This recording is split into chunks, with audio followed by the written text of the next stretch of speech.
نحمده ونصلي ونسلم على رسوله الكريم أما بعد.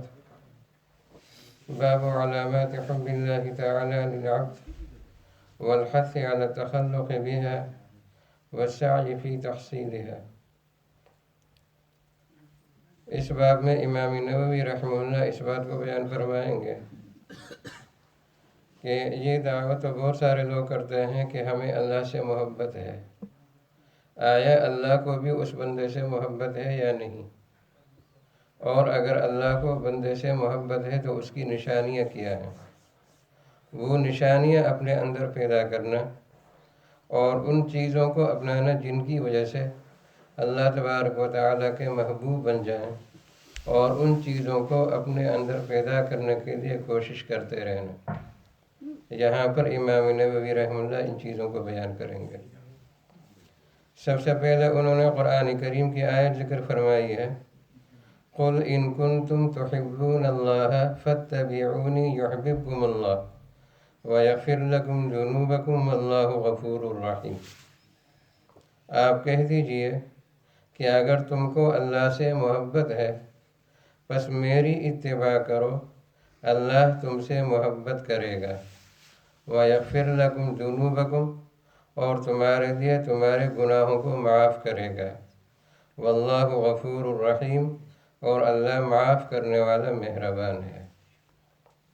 اب اس آیت میں جو نشانی بتلائی گئی ہے اس بات کی کہ کون سا انسان اللہ کا محبوب ہے اور اللہ اس سے محبت کرتا ہے، اس کا جو معیار بتلایا گیا ہے وہ ہے اتباع سنت، نبی کریم صلی اللہ علیہ وسلم کی سنت کی اتباع.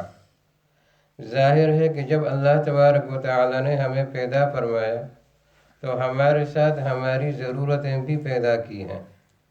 جب ہم پیدا ہوئے ہیں تو ہمیں موت بھی آئے گی. جب ہم پیدا ہوئے ہیں تو ہمیں بیماریاں بھی لاحق ہوں گی. جب ہم پیدا ہوئے ہیں تو ہمیں بھوک بھی لگے گی، پیاس بھی لگے گی، اور ہم ایسی حالت میں بھی پہنچیں گے کہ ہم تھکاوٹ محسوس کریں گے، اور اس کے ساتھ ساتھ یہ کہ ہمیں نیند بھی آئے گی، اور ہمیں اپنے رشتہ داروں کے ساتھ معاملات بھی کرنے پڑیں گے. ہمیں اپنے پیٹ کی بھوک بجھانے کے لیے اور بھوک ختم کرنے کے لیے اور بھوک کو مٹانے کے لیے ہمیں کام کرنا پڑے گا. پیاس بجھانے کے لیے ہمیں کام کرنا پڑے گا. ہمیں گرمی اور سردی لگے گی، اس کے لیے ہمیں سائے کا اور مکان کا انتظام کرنا پڑے گا. یہ وہ تمام ضرورتیں ہیں جو اللہ تبارک و تعالیٰ نے ہمارے ساتھ پیدا کی ہیں. یہ سب ہماری ضرورتیں ہیں. سونا یہ ہماری ضرورت ہے، جاگنا یہ ہماری ضرورت ہے، بیٹھنا یہ ہماری ضرورت ہے، لیٹنا یہ ہماری ضرورت ہے، کھڑے ہونا یہ ہماری ضرورت ہے، چلنا یہ ہماری ضرورت ہے، جھکنا یہ ہماری ضرورت ہے، کام کرنا یہ ہماری ضرورت ہے، بازاروں میں جانا یہ ہماری ضرورت ہے، گھر میں رہنا یہ ہماری ضرورت ہے، رشتہ داروں کے ساتھ معاملات یہ بھی ہماری ضرورت ہے، پڑوسیوں کے ساتھ معاملات یہ بھی ہماری ضرورت ہے، بزنس میں اپنے ورکرز کے ساتھ معاملات یا فیکٹری میں یا کسی کمپنی میں یہ ہماری ضرورتیں ہیں.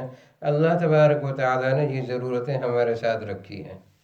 دنیا میں کوئی انسان چاہے وہ بڑے سے بڑا بادشاہ کیوں نہ ہو، اور وہ دنیا کا سب سے بڑا مالدار انسان کیوں نہ ہو، وہ دنیا میں سب سے زیادہ صحت مند انسان کیوں نہ ہو، ایک انسان بھی ایسا نہیں ہے جو دوسرے انسان کا محتاج نہ ہو. اللہ نے سسٹم ہی ایسا رکھا ہے. اگر ایک انسان کو اللہ نے سرمایہ دار بنایا ہے، اس کو اللہ نے پیسہ دیا ہے، تو دوسرے غریب انسان کو اللہ نے ہنر دیا ہے، تو وہ مالدار آدمی اس غریب کے ہنر کا محتاج ہے. یہ اپنے ہنر کو استعمال کر کے اس مالدار آدمی کو راحت پہنچائے گا، اور وہ مالدار آدمی اس کو پیسے دے گا جس سے یہ اپنی غربت کی ضرورتوں کو پورا کرے گا. اللہ تبارک و تعالیٰ نے سسٹم ہی ایسا بنایا ہوا ہے کہ ہر انسان دوسرے انسان کا محتاج ہے. کوئی کسی کے ہنر کا محتاج ہے، کوئی کسی کی محنت کا محتاج ہے، کوئی کسی کے پیسے کا محتاج ہے. یہ احتیاج اللہ تبارک و تعالیٰ نے رکھا ہے. بادشاہ بھی غریب کا محتاج ہے اور غریب بھی بادشاہ کا محتاج ہے. یہ سسٹم ہی اللہ تبارک و تعالیٰ نے ایسا رکھا ہے. مکمل ذات جو کسی کی محتاج نہ ہو، جس میں کوئی عیب نہ ہو، جس میں کوئی نقصان نہ ہو، وہ صرف اور صرف اللہ تبارک و تعالیٰ کی ذات ہے۔ باقی انسان ہیں، جنات ہیں، دوسری مخلوقات ہیں، ان میں سوائے فرشتوں کے، ان سب میں اللہ تبارک و تعالیٰ نے اس طرح کی ضرورتیں رکھی ہیں کہ ان سب کو ایک دوسرے کا محتاج بنایا ہے، اور ہر ایک کو دوسرے کا ممنون احسان بنایا ہے، اور ہر ایک کو دوسرے کی ہنر کا اور اس کے کام کا اور اس کی محنت کا محتاج بنایا ہے۔ اب یہ کام تو ہمیں کرنے ہیں، اور یہ ہماری ضرورت ہے۔ ہمیں سونا بھی ہے، ہمیں کام بھی کرنا ہے، ہمیں کھانا بھی کھانا ہے، ہمیں پانی بھی پینا ہے، ہمیں میاں بیوی والے تعلقات بھی رکھنے ہیں، ہمیں بچوں کے ساتھ بھی رہنا ہے، ہمیں نیبرز کے ساتھ بھی رہنا ہے۔ اب یہ جو ہمارا سارا سسٹم چل رہا ہے، یہ سسٹم نبی کریم صلی اللہ علیہ وسلم کے عمل کے مطابق کس طرح بن جائے، بس اس بات کی ہم نے محنت کرنی ہے۔ شرعی حکم کے مطابق ہو کہ اللہ کی طرف سے کس بات کی اجازت ہے، کہاں تک اجازت ہے، اس بارڈر کو ہم کراس نہ کریں، اور اسلام میں اس کی اجازت موجود ہو، اس کا حکم موجود ہو۔ اور دوسرا یہ کہ نبی کریم صلی اللہ علیہ وسلم نے یہ کام کس طریقے سے کیا ہے، یا آپ صلی اللہ علیہ وسلم نے اس کام کا طریقہ کیا بتلایا ہے، یا آپ صلی اللہ علیہ وسلم نے اس کام کے بارے میں صحابہ کرام رضی اللہ عنہم کی اور اپنے گھر والوں کی تربیت کس طرح فرمائی ہے۔ بس جو طریقہ ان لوگوں نے اپنایا، اس طریقے کے مطابق وہ کام کرنا۔ اب سونا تو ہمیں ہے، لیکن سونے سے پہلے اگر ہم وضو کر لیں اگر ہمت ہو، اور اس کے ساتھ ساتھ ہی کہ سونے سے پہلے ہم دعا مانگیں، اللہم بسمک اموت و احیا، اور ہم پہلو پر سوئیں، الٹے بھی نہ سوئیں اور اس طرح بھی نہ سوئیں، چت بھی نہ سوئیں اور اس طرح بھی نہ سوئیں، اور پہلو پر سوئیں اور دائیں پہلو پر سوئیں، اور کوشش کریں کہ منہ ہمارا قبلے کی طرف ہو، اور سوتے وقت یہ دعا پڑھ لیں، اور اگر ہو سکے تو آیت الکرسی پڑھ لیں۔ اب یہ سونا ہمارا عبادت ہو گیا، یہ سنت کے مطابق ہو گیا۔ اب ضرورت ہماری نیند کی پوری ہو رہی ہے، لیکن اب یہ صرف ضرورت نہیں رہی، یہ عبادت بن گئی اور یہ سنت بن گئی، اور یہاں پر اسی چیز کی ڈیمانڈ ہے۔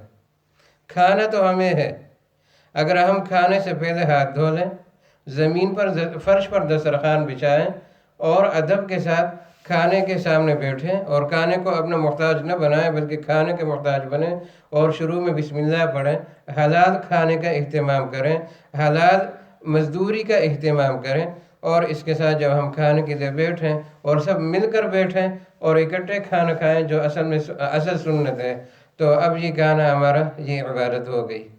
ضرورت ہماری پیٹ کی پوری ہو رہی ہے، اور صرف ضرورت ہی پوری نہیں ہو رہی بلکہ اب یہ عبادت ہو گئی، یہ سنت ہو گئی۔ اسی طرح تمام چیزوں میں اگر ہم ان کاموں کا اہتمام کریں گے تو اس کا نتیجہ کیا ہوگا کہ ہم اللہ کے محبوب ہو جائیں گے۔ اور یہاں پر نبی کریم صلی اللہ علیہ وسلم کی سنت کی اتباع میں اللہ کی محبوبیت یہ اتنا بڑا مقام رکھتی ہے کہ انسان حیرت میں پڑ جاتا ہے۔ حدیث شریف میں آیا ہے من احبنی فقد اطاعنی، جو مجھ سے محبت رکھے گا، نبی کریم صلی اللہ علیہ وسلم فرماتے ہیں کہ جو مجھ سے محبت رکھے گا وہ میری اطاعت کرے گا، میری سنت کی فالو کرے گا، میری سنت کی اطاعت کرے گا۔ ومن اطاعنی کان معی فی الجنہ، اللہ اکبر، اس سے بڑا اعزاز ہو نہیں سکتا۔ فرمایا کہ جو میری سنت کی اتباع کرے گا وہ جنت میں میرے ساتھ رہے گا۔ نبی کریم صلی اللہ علیہ وسلم کے پڑوس میں رہنا، آپ صلی اللہ علیہ وسلم کے ساتھ رہنا، اس سے بڑھ کر دنیا اور آخرت میں کیا اعزاز ہو سکتا ہے؟ شیخ سعدی رحمہ اللہ کیا فرماتے ہیں اشعار میں؟ انہوں نے نبی کریم صلی اللہ علیہ وسلم کی تعریف کی ہے، فرماتے ہیں کہ یا صاحب الجمال و یا سید البشر من وجهك المنیر لقد نور القمر لا يمكن ثناؤك ما كان حقه بعد از خدا بزرگ، تو یہ قصہ مختصر۔ اے حسن و جمال والے، اے تمام انسانوں کے سردار، جس کے چہرے کے نور سے چاند کو روشنی ملی، جس کے چہرے انور کے نور سے چاند کو روشنی ملی، آپ کی تعریف کا جو حق ہے وہ ہم سے ممکن ہی نہیں کہ ہم آپ کی تعریف کا حق ادا کریں۔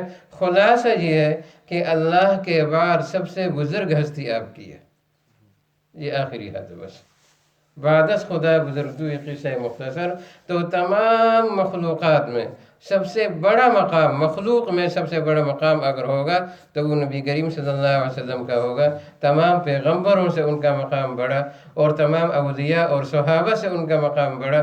تو ظاہر ہے کہ جو جتنی زیادہ آپ صلی اللہ علیہ وسلم کی اتباع کرے گا اور آپ کی سنت کو فالو کرے گا تو جنت میں اتنا زیادہ وہ نبی کریم صلی اللہ علیہ وسلم کے قریب ہوتا جائے گا۔ یہ حد ہے اس کی۔ اس وجہ سے ہمیں کوشش کرنی چاہیے کہ نبی کریم صلی اللہ علیہ وسلم کی سنتیں بہت آسان ہیں۔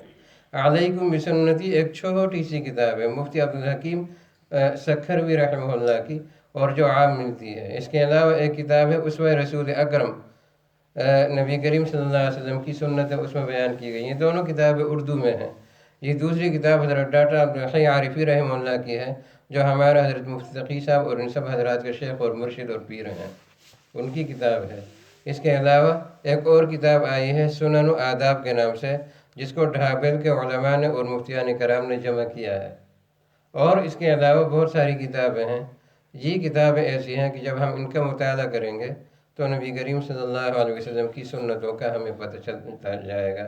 کھانے کے بارے میں کیا سنتیں ہیں، پینے کے بارے میں کیا سنتیں ہیں، لباس کے بارے میں کیا سنتیں ہیں، کاروبار وغیرہ کے بارے میں، نوکری کے بارے میں کیا سنتیں ہیں، یہ تمام سنتیں ان کتابوں سے ہمیں معلوم ہو جائیں گی۔ اور ہم اپنی طاقت کے مطابق کوشش کرتے رہیں کہ ان سنتوں پر ان سنتوں کو اپنانے کی کوشش کریں، ان پر عمل کرنے کی کوشش کریں۔ کیا پتہ یہی نیکی ہماری اللہ کو پسند آئے اور ہمارے محبوب کے ساتھ ہمارا بھی حشر کر دے اور ہمیں ان کا پڑوسی بنا دے جنت میں۔ وَمَا ذَلِكَ عَلَى اللَّهِ بِعَزِيزٍ، اللہ کے لیے کوئی مشکل نہیں۔ اللہ ہمیں اس کی توفیق عطا فرمائے۔ وآخر دعوانا ان الحمد للہ۔